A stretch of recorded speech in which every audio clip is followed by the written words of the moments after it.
Hello friends, कैसे हैं आप लोग। Welcome back TET C TET study classes. तो मित्रों, आज मैं बहुत ही महत्वपूर्ण प्रश्नों का संकलन लेकर आया हूं। इसी प्रकार के प्रश्न आप लोगों को परीक्षा हाल में देखने को मिलेंगे, इसलिए आप लोग वीडियो के अंत तक बने रहिएगा। तो मैं रमेश चतुर्वेदी। यदि मेरा चैनल सब्सक्राइब न किए हैं तो सब्सक्राइब कर लें, बेल आइकन को प्रेस कर लें, जिससे आपको इसी प्रकार के महत्वपूर्ण प्रश्नों का संकलन प्राप्त होता रहे। तो चलते हैं आज के पहले प्रश्न पर। आज का पहला प्रश्न है, निम्न में से कौन संयुक्त व्यंजन है। ऑप्शन है खा, ज्ञा, झा, भा। तो इसका ऑप्शन सही होगा नंबर बी, ज्ञा। तो निम्न में से ज्ञा संयुक्त व्यंजन है। अन्य तथ्य है, संयुक्त व्यंजन इस प्रकार है, का और सा से मिलकर छा बनता है और ता और रा से मिलकर त्रा बनता है। जा और या से मिलकर ज्ञा बनता है तथा सा और रा से स्रा बनता है। अतः ज्ञा संयुक्त व्यंजन है। तो चलते हैं अगले प्रश्न पर। तो मित्रों, एक महत्वपूर्ण सूचना है कि यदि आपको किसी भी कंपटीशन या बोर्ड का ऑनलाइन थ्योरी क्लास लेना हो, या डाउट क्लियर करना हो, या ऑनलाइन टेस्ट देना हो, या आपको प्रैक्टिस सेट प्राप्त करना हो, तो आप इन सारी सुविधाओं का लाभ मात्र 399 रुपये प्रति माह में सारी सुविधा प्राप्त कर सकते हो। और इस सुविधा को लेने के लिए आपको मेरे व्हाट्सएप नंबर 88 086 89 105 पर कॉल करके या चैट के द्वारा आप सारी सुविधा ले सकते हो। और अगला बैच शुरू होने वाला है और एक बैच में मात्र 20 लोगों का ही एडमिशन होता है। और इस सुविधा का आप लाभ जल्दी से जल्दी ले सकते हो। और अब किसी भी माह में आप अपने एग्ज़ाम का पैटर्न भी चेंज कर सकते हो। तो सूचना समाप्त हुई। चलते हैं अगले प्रश्न पर। अगला प्रश्न है, चाहिए अर्थ में कौन सा प्रत्यय प्रयुक्त होता है। ऑप्शन है तुमुन, तव्यत, या तक्तवतु, या लयप। तो इसका ऑप्शन सही होगा नंबर बी, तव्यत। तो चाहिए अर्थ में तव्यत प्रत्यय का प्रयुक्त होता है। तो अन्य तथ्य है, चाहिए अर्थ में तव्यत प्रत्यय प्रयुक्त होता है। चाहिए वाला भाव कर्तव्यवाच्य में विधिलिंग लकार से सूचित होता है। वही अर्थ इस प्रत्यय से भी सूचित होता है, जैसे पकतव्यः मासाः, यानी उड़द जो पकाए जाने चाहिए। तो चलते हैं अगले प्रश्न पर। अगला प्रश्न है, मुझे संस्कृत अच्छी लगती है, इसका संस्कृत में अनुवाद क्या है। तो ऑप्शन है अहम संस्कृतम भाति, मम संस्कृतम रुचिकरम, महम संस्कृतम रोचते, मयम संस्कृतम रोचते। तो इसका ऑप्शन सही होगा नंबर सी, मयम संस्कृतम रोचते। तो मुझे संस्कृत अच्छी लगती है, इसका संस्कृत में अनुवाद होगा महम संस्कृतम रोचते। तो अन्य तथ्य है, मुझे संस्कृत अच्छी लगती है, इसका संस्कृत अनुवाद दिए गए विकल्पों में महम संस्कृतम रोचते होगा। रुच्यार्थानाम प्रियमाणाः सूत्र से रुच तथा इसके समान अर्थ वाली धातुओं के योग में प्रियमाण की संप्रदान संज्ञा होकर चतुर्थी संप्रदान सूत्र से उसमें चतुर्थी विभक्ति होती है। तो चलते हैं अगले प्रश्न पर। अगला प्रश्न है, श्रीमद्भगवद गीता में कुल कितने अध्याय हैं। ऑप्शन है 15, 18, 20 या 16। तो इसका ऑप्शन सही होगा नंबर बी, 18। तो श्रीमद्भगवद गीता में 18 अध्याय हैं। तो अन्य तथ्य है, महाभारत के भीष्म पर्व से ग्रहित श्रीमद्भगवद गीता में 18 अध्याय हैं। इसमें भगवान श्री कृष्ण के द्वारा अर्जुन को दिया गया उपदेश है जो कि 700 श्लोकों में निहित है। तो चलते हैं अगले प्रश्न पर। अगला प्रश्न है, कारक में यदि प्राकृत क्री प्रत्यय हो तो घई, त्रिच, रिपुल, लयुट। तो इसमें ऑप्शन सही होगा नंबर सी, रपुड़। तो कारक में यदि प्रकृति है क्री तो प्रत्यय हमारा रिपुल होगा। तो अन्य तथ्य है, कारक में क्री धातु से रिपुल प्रत्यय है और निपुण के ला की हलयंतम सूत्र से, इत संज्ञा तथा ड़ा की चटु सूत्र से इत संज्ञा तथा दोनों का तस्य लोपः सूत्र से लोप होकर बु शेष बचा। अब बु को इवोर नौकोह सूत्र से अक होकर क्री धन अक बना है। क्री को आदि वृद्धि होकर का धन आर धन आ अक तो बराबर कारक बना है। तो चलते हैं अगले प्रश्न पर। अगला प्रश्न है, अव्ययी भाव समास का उदाहरण है। द्वादश अधिहरि राजपुरुषः पीताम्बरः। तो इसका ऑप्शन सही होगा नंबर बी, अधिहरि। तो अव्ययी भाव समास का उदाहरण है अधिहरि। अन्य तथ्य है, दिए गए विकल्पों में से अव्ययी भाव समास का उदाहरण अधिहरि है। प्रायणे पूर्व पदार्थ प्रधानो अव्ययी भावः, अर्थात अव्ययी भाव समास से पूर्व पद जो है वो प्रधान होता है। तो चलते हैं अगले प्रश्न पर। अगला प्रश्न है, निम्न में से कौन चतुर्विंशति संग्रही संहिता के नाम से प्रख्यात है? ऑप्शन है रामायण, महाभारत, ब्रह्मांड पुराण, बृहदारण्यकोपनिषद। तो इसका ऑप्शन सही होगा नंबर ए, रामायण। तो निम्न में कौन चतुर्विंशति सहस्री संहिता के नाम से ख्यात है? तो वो है रामायण।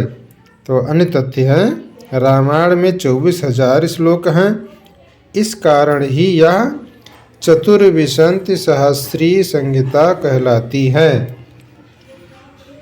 बालकांड में भी कहा गया है, चतुर्विंश सहस्राणि श्लोकानाम उक्तवान ऋषिः तथा सर्गस्तान पच्य षष्ठकांडानि तथोत्तरम। तो चलते हैं अगले प्रश्न पर। अगला प्रश्न है, चुत्व संधि का उदाहरण है। हरिष्टिकते, विद्वायजति, तट्टिका, विष्णुशात्रा। तो इसका ऑप्शन सही होगा नंबर बी, विद्वाति। तो सुत्वा संधि का उदाहरण है विद्वाति।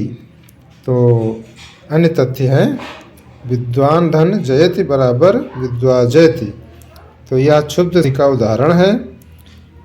अस्तोह सुत्वनः चुह, यानी सकार तथा ता वर्ग का सकार तथा चा वर्ग से योग होने पर सकार तथा ता वर्ग के स्थान पर सकार तथा चा वर्ग हो जाता है।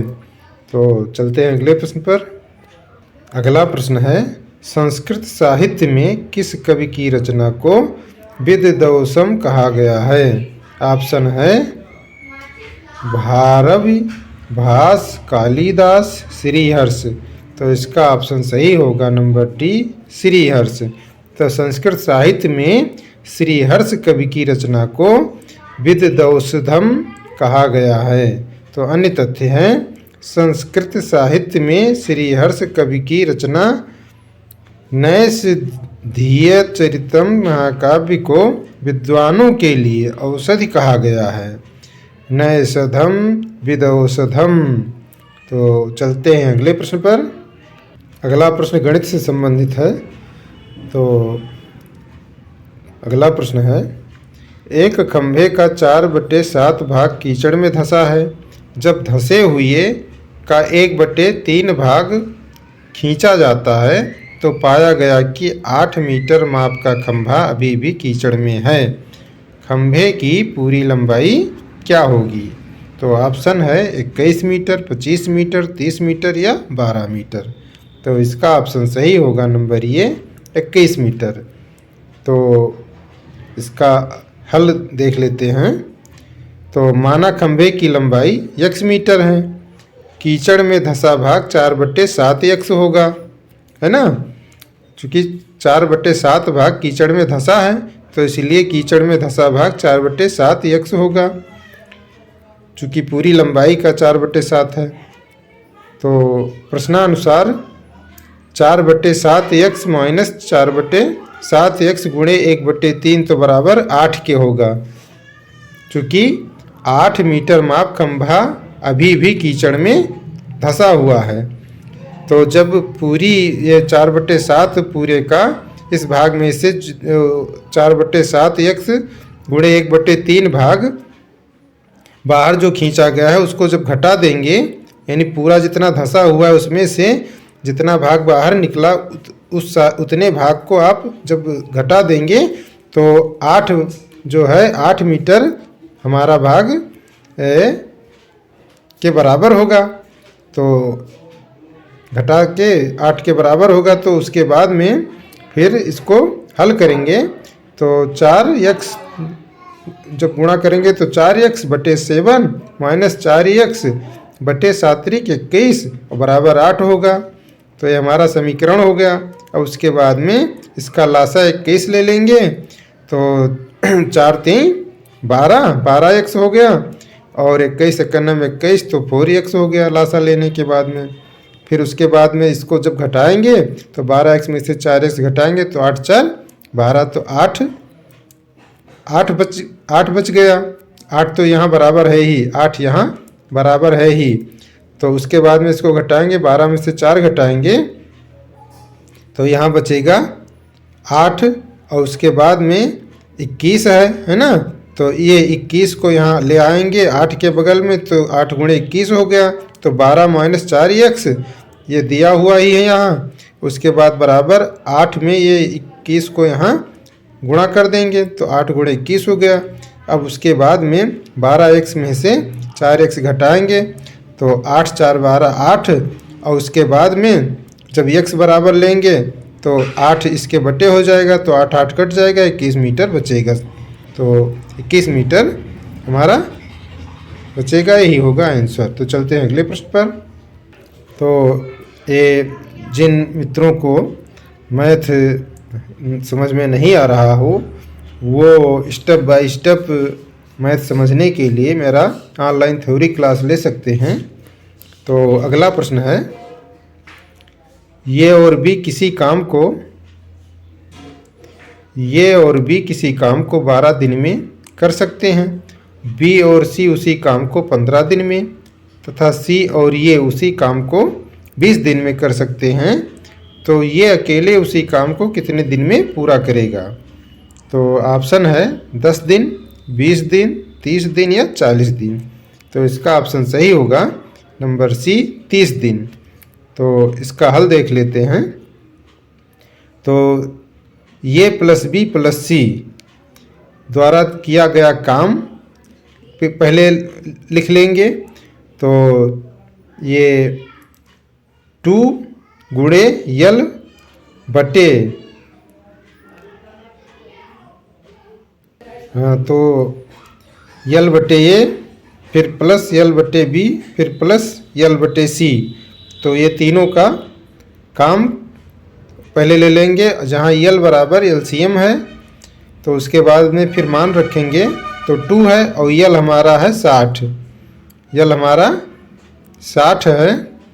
तो बटे फिर उसके बाद ये यल बटे ये 5 है, यल बटे बी 4 है और यल बटे सी 3 है। तो इसके बराबर 10 होगा। इसको जब हल करेंगे तो 10 के बराबर होगा। फिर उसके बाद ए प्लस बी प्लस सी का काम माइनस बी प्लस सी का काम घटा देंगे तो ये के काम के बराबर होगा। तो ये का एक दिन का काम बराबर 1/10 में से 1/15 घटा देंगे तो बचेगा 1/30 भाग। तो उसके बाद ये का पूरा काम इसको पलट देंगे तो 30 दिन में पूरा करेगा। भाई एक दिन में 1/30 भाग पूरा करता है तो पूरा काम वो 30 दिन में करेगा। तो यही आंसर है। तो चलते हैं अगले प्रश्न पर। अगला प्रश्न है, त्रिभुज ABC की भुजाओं के मध्य बिंदुएं क्रमशः D, E और F है। निम्न में से कौन सा सत्य होगा? तो ये त्रिभुज है और इसकी मध्य बिंदुएं ये एक D है, एक E है और एक F है।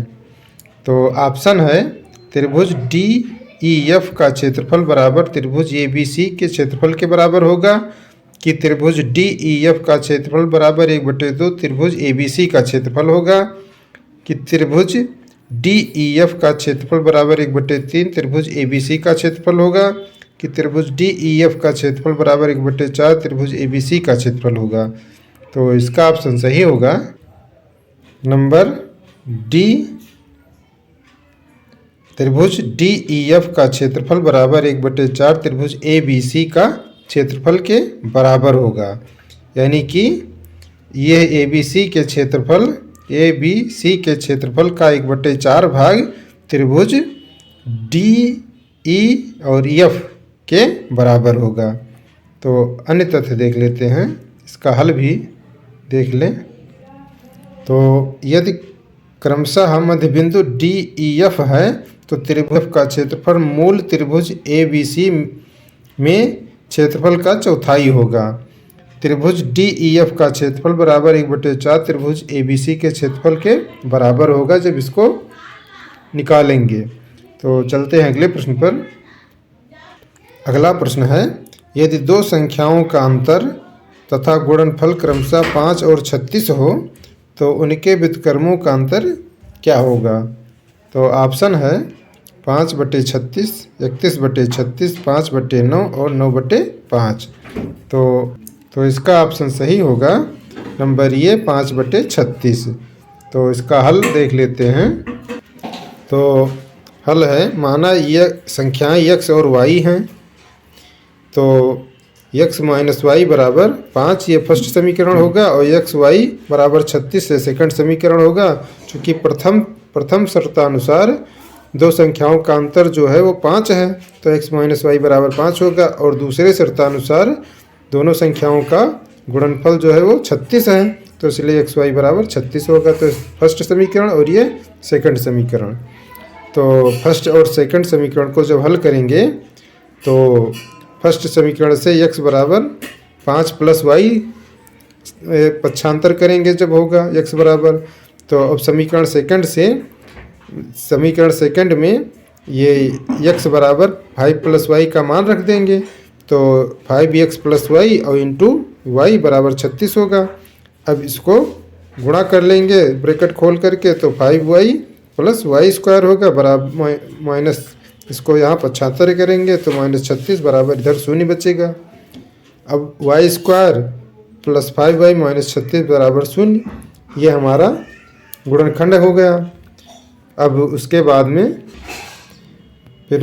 में y, इसको जब 53 का गुणनखंड हो गया तो इसको तोड़ देंगे। 5y को 2 खंड में तोड़ेंगे तो 9y - 4y, 9y - 4y। तो जब इसको तोड़ेंगे 5y को तो हमारा ये गुणनखंड बन जाएगा y² + 9y - 4y - 36। अब इसमें दोनों में कॉमन ले लेंगे y को तो यहाँ बचेगा y + 9 और इसमें -4 कॉमन लेंगे तो y + 9 बचेगा बराबर 0 है ही। तो अब इन दोनों पदों में y - 4 कॉमन ले लेंगे तो यहाँ बचेगा y + 9 तो बराबर 0। तो y बराबर 4 आएगा और y बराबर 9 आएगा जब इसका मान रखेंगे। तो y बराबर 4 धनात्मक है इसलिए y बराबर 4 ले लेंगे। फिर उसके बाद में समीकरण सेकंड में x बराबर 9 ले रखेंगे, मान तो आ जाएगा। अतः इसके व्युत्क्रमों का अंतर 1/4 - 1/9। तो जब इसको लासा लेकर के घटाएंगे तो 9 - 4/36 होगा। फिर उसके बाद इसको 9 में से 4 घटाएंगे तो 5/36, ये हमारा आंसर हो गया। तो चलते हैं अगले प्रश्न पर। अगला प्रश्न है, किसी 2 अंकीय संख्या के अंकों का गुणनफल 6 है उस संख्या में 9 जोड़ने से प्राप्त संख्या में अंकों के स्थान बदल जाते हैं तो वो संख्या क्या होगी? ऑप्शन है 16, 35, 43 या 23। तो इसका ऑप्शन सही होगा नंबर डी 23। तो इसका हल देखते हैं कि माना संख्या का इकाई y है तथा दहाई x है। तो प्रश्नानुसार x इंटू वाई बराबर 6 होगा, चूँकि दो संख्याओं का गुणनफल 6 है तो x गुणे y बराबर 6 होगा। फिर उसके बाद में 9 जोड़ने से प्राप्त संख्या में अंकों का स्थान बदल जाते हैं। तो जब बदलेंगे तो 10x प्लस 9y प्लस 9, तो इसको जब जोड़ देंगे तो इसके बराबर होगा 10y प्लस x के बराबर हो जाएगा। फिर उसके बाद में 9x माइनस 9y, जब इसको पक्षांतर करेंगे तो जब घट जाएगा तो 9x माइनस 9y बराबर माइनस 9 क्या होगा? इसको जब पक्षांतर करेंगे, चूँकि यह 9 जब इस साइड से इस साइड में आएगा तो प्लस का माइनस हो जाएगा तो माइनस 9 हो जाएगा। फिर उसके बाद 9 को यहाँ कॉमन ले लेंगे, चूँकि x के भी बगल 9 है और माइनस y के भी बगल 9 है तो इसको 9 को बाहर निकालेंगे तो यहाँ बचेगा x minus 9, x minus y, और बराबर यहाँ चूँकि 9 है, यहाँ 9 कॉमन लिया गया तो 9 से 9 कट गया तो यहाँ माइनस 1 बचा। फिर उसके बाद में x प्लस वाई का होल स्क्वायर बराबर होता है x माइनस वाई का होल स्क्वायर प्लस 4xy। तो x प्लस वाई का होल स्क्वायर बराबर, इस पर मान रखेंगे चूँकि x माइनस वाई बराबर माइनस 1 आ गया है तो इस पर मान रखेंगे तो माइनस 1 का होल स्क्वायर फिर प्लस 4xy, तो 4 गुणे xy का मान यहाँ 6 दिया हुआ ही है, मान रख देंगे। फिर उसके बाद x प्लस वाई का होल स्क्वायर बराबर 1 प्लस 24 हो जाएगा, 4 छक 24, 1 एकन्नम 1, तो यहाँ आएगा 25। तो x प्लस वाई ये 5 का होल स्क्वायर करेंगे तो 25, तो x प्लस वाई बराबर 5 हो जाएगा। अब समीकरण ये सेकंड बन गया हमारा। तो समीकरण फर्स्ट यहाँ है, समीकरण सेकंड यहाँ है। अब समीकरण फर्स्ट और सेकंड को हल कर लेंगे। तो समीकरण फर्स्ट और सेकंड को हल करने पर तो x माइनस वाई है और x प्लस वाई है, दोनों को जब हल करेंगे तो यहाँ बचेगा 2x बराबर 4, चूँकि 5 में से 1 घट गया तो 4 बचा और x जुड़ गया तो 2x बचा और y में से y कट गया तो कुछ नहीं बचा, तो 2x बराबर 4 होगा। अब x बराबर लेंगे तो 4/2 होगा और 2 से काटेंगे तो 2 बचेगा। तो उसके बाद में फिर xy, अब x बराबर निकल आया तो xy बराबर 6 है, इस पर मान रखेंगे तो यहाँ होगा x का मान रखेंगे 2 तो 2y बराबर 6 होगा। तो y बराबर 6/2 लिखेंगे तो 2 3 6 यानी y बराबर 3 आ गया। अब वो संख्या हम ज्ञात कर लेंगे तो 10x प्लस वाई बराबर, इस पर मान रखेंगे तो 10 दूना 20, 20 और 3 23, 23 होगा। चलते हैं अगले प्रश्न पर। अगला प्रश्न है, किसी आयत चित्र में आयत की ऊंचाई दर्शाती है। ऑप्शन है उस वर्ग की बारंबारता, उस वर्ग की चौड़ाई, उस वर्ग की ऊपरी सीमा या उस वर्ग की निम्न सीमा। तो इसका ऑप्शन सही होगा नंबर ए, उस वर्ग की बारंबारता। तो किसी आयत चित्र में आयत की ऊंचाई दर्शाती है उस वर्ग की बारंबारता। तो इसका हल भी देख लेते हैं। तो इसका हल है, आयत चित्र में चौड़ाई और ऊंचाई दोनों का महत्व होता है, क्योंकि आयत की ऊंचाई वर्ग की आवृत्ति पर तथा चौड़ाई वर्गांतर पर निर्भर करती है, इसलिए उसके समकक्ष होगा। तो चलते हैं अगले प्रश्न पर। अगला प्रश्न है, एक रचनात्मक कक्षा में शिक्षकों को निम्न में से क्या नहीं करना चाहिए। ऑप्शन है विद्यार्थियों को प्रश्नों के हल ढूंढने के लिए अपनी नीतियां विकसित करने देना चाहिए, कि विद्यार्थियों को सूत्र रटने के लिए कहना चाहिए, ऐसी परिस्थितियां बनाना जिसमें विद्यार्थी हल खोजने में प्रवृत्त हो, कि विद्यार्थियों को गणितीय साधनों के अपने अर्थ बनाने देना चाहिए। तो इसका ऑप्शन सही होगा नंबर बी, विद्यार्थियों को सूत्र रटने के लिए कहना। तो ये नहीं करना चाहिए, ये गलत है। बाकी सारे ऑप्शन सही हैं, ये भी सही होगा, सी भी सही होगा और डी भी सही होगा। तो अन्य तथ्य है कि विद्यार्थियों को सूत्र रटने के लिए नहीं कहना चाहिए। तो ये सही होगा, बाकी सब रॉन्ग होंगे। जबकि निगेटिव के अनुसार ये सही होगा, लेकिन पॉजिटिव के अनुसार बाकी सारी ऑप्शन सही होंगे और बी वाला रॉन्ग होगा, इसलिए ऑप्शन नंबर बी सही होगा। तो चलते हैं अगले प्रश्न पर। अगला प्रश्न है, दो कोटि पूरक कोणों का अंतर 40 अंश है, दोनों कोण होंगे। ऑप्शन है 65 35, 70 30, 25 65 या 70 110। तो इसका ऑप्शन सही होगा नंबर सी 25 65, क्योंकि कोटि पूरक का मतलब होता है कि दोनों कोणों को जोड़ने पर 90 अंश का आना चाहिए। तो यहाँ 5 5 10 और 6 और 2 8 और 1 9 90 अंश का आ जाएगा, बाकी और किसी में नहीं आएगा। तो इसलिए ऑप्शन नंबर सी सही होगा। इसका हल भी देख लेते हैं। माना पहला कोण x अंश है तथा दूसरा कोण 90 माइनस x अंश है। तो प्रश्नानुसार x माइनस 90 माइनस x बराबर 40 होगा। कोटि पूरक कोण 90 अंश का होता है। तो 2x यहाँ जब खोलेंगे ब्रैकेट तो यहाँ 2x होगा और ये 90 उधर जाएगा तो 130 अंश होगा। तो जब इसको x बराबर लेंगे तो 2 इसके बटे आएगा तो x बराबर 65 अंश होगा।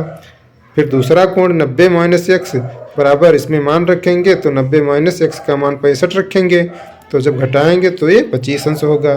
तो ये हमारा ऑप्शन सही हो जाएगा। चलते हैं अगले प्रश्न पर। अगला प्रश्न है, 12 10 12 को 12 से भाग देने पर शेषफल कितना होगा। ऑप्शन है 0 2 3 या 4। तो इसका ऑप्शन सही होगा नंबर डी 4। तो 12 10 12 को 12 से भाग देने पर 4 शेषफल आएगा। इसका हल देखते हैं। 12 को जब भाग देंगे तो सबसे पहले 12 एकम 12, फिर उसके बाद में यहाँ बचा 0 0 1 0 1, फिर उसके बाद 0 बार ले जाएंगे तो फिर यहाँ होगा 0 बार जब ले जाएंगे तो यहाँ 0 9 6 होगा। फिर उसके बाद 0 बार ले जाएंगे तो 0, जब घटाएंगे तो 0 5 2 होगा। फिर उसके बाद 8 बार ले जाएंगे तो 4 8 होगा और उसके बाद 4 बार ले जाएंगे तो 4 8 होगा। तो इस प्रकार से हमारा शेषफल 4 बचेगा। यहाँ जब घटाएंगे तो 52 में से जब इसको घटाएंगे तो 4 बचेगा। तो चलते हैं अगले प्रश्न पर। अगला प्रश्न है, किसी विद्यार्थी में निम्न में से क्या आंकना चाहिए। ऑप्शन है गणितीय संप्रेषण, बिना समझे रटने की क्षमता, शिक्षक को सुनने की क्षमता, अवधारणाएं न समझने पर भी प्रश्न न पूछने की प्रवृत्ति। तो इसका ऑप्शन सही होगा नंबर ये गणितीय संप्रेषण। तो किसी विद्यार्थी में निम्न में से क्या आंकना चाहिए, तो है गणितीय संप्रेषण। तो अन्य तथ्य हैं, किसी विद्यार्थी में गणितीय संप्रेषण की योग्यता का आकलन करना चाहिए। तो चलते हैं अगले प्रश्न पर। अगला प्रश्न है, अधिकतम और न्यूनतम प्रेक्षण का अंतर क्या कहलाता है। आवृत्ति, वर्गमाप, परिसर या माध्य। तो इसका ऑप्शन सही होगा नंबर सी परिसर। तो अधिकतम और न्यूनतम प्रेषण का अंतर जो है परिसर कहलाता है। अन्य तथ्य है, अधिकतम और न्यूनतम प्रेषण का अंतर परिसर कहलाता है। तो चलते हैं अगले प्रश्न पर। अगला प्रश्न है, सबसे छोटी अभाज्य संख्या होगी 2 3 5 या 7। तो इसका ऑप्शन सही होगा नंबर ये 2। तो सबसे छोटी अभाज्य संख्या 2 है। तो चलते हैं अगले प्रश्न पर। अगला प्रश्न है, किसी संख्या के 3/4 का 2/3 24 के बराबर है, तो उस संख्या का 1/4 क्या होगा। ऑप्शन है 8 12 10 या 32। तो इसका ऑप्शन सही होगा नंबर बी 12। तो ये इसका हल भी देख लेते हैं। तो प्रश्नानुसार माना वो संख्या x है, तो x गुणे 3/4 गुणे 2/4 तो बराबर 24 के शर्तानुसार दिया हुआ है। फिर उसके बाद x बराबर इसे पक्षांतर करेंगे तो 24 गुणे 4 गुणे 3 बटे होगा 3 गुणे 2। तो इससे भाग दे देंगे तो यहाँ x बराबर 48 आ जाएगा। इसलिए संख्या का 1/4वां भाग जो है तो ये इसका 1/4 कर लेंगे तो यहाँ 12 चौक 48 यानी 12 आंसर आएगा। तो चलते हैं अगले प्रश्न पर। तो मित्रों, यह वीडियो यहीं पर समाप्त होता है।